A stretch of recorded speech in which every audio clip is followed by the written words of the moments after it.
নমস্কার, কেমন আছেন সবাই? আর কে বং কিচেনে আপনাদের স্বাগত জানাই। বন্ধুরা, আজকে আমি ফুলকপির ডাঁটা দিয়ে একটি রেসিপি বানাবো। ফুলকপির ডাঁটাগুলো ফেলে না দিয়ে এটা দিয়েও কিন্তু একটা পদ তৈরি হয়ে যায়।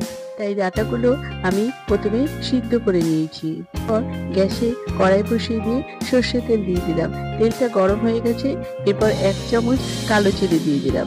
পরে সিদ্ধ করে নেওয়া কপির ডাঁটাগুলো দিয়ে দিলাম।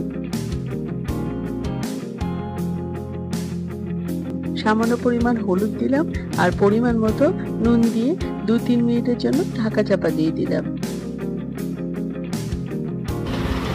আমার ভিডিও যদি আপনাদের ভালো লাগে তাহলে লাইক, শেয়ার অ্যান্ড সাবস্ক্রাইব করবেন। পরে কপি ডাঁটাগুলো ভেজে নেওয়া হয়ে গেছে। এরপরে সাদা সর্ষে বাটা দিয়ে দিলাম। এখানে আমি সাদা সর্ষে ব্যবহার করেছি, আপনারা কালো সর্ষেও ব্যবহার করতে পারেন। একটা গোটা টমেটো পিউরি করে নিয়েছি, সেটা দিয়ে দিলাম।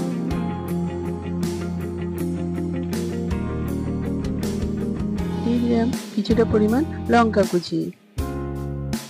এরপর মশলাটা মিশিয়ে নিয়ে 5 মিনিটের জন্য ঢাকা চাপা দিয়ে দিলাম। এরপর 1 চামচ লঙ্কা গুঁড়ো দিয়ে দিলাম। ঝালটা যেরকম খাবেন সেই অনুযায়ী দিয়ে দেবেন। সামান্য পরিমাণ চিনি দিয়ে দিলাম আর দিয়ে দিলাম কিছুটা পরিমাণ নারকেল কোড়া। সমস্তটাকে ভালো করে ডাঁটার সাথে মিশিয়ে নেব। তো 2 মিনিটের জন্য ঢাকা চাপা দিয়ে দিলাম। তাই বন্ধুরা, এইভাবে আপনারা ফুলকপি ডাঁটার রেসিপিটা বাড়িতে বানিয়ে নিতে পারেন। গরম ভাতে এটা দুর্দান্ত লাগে।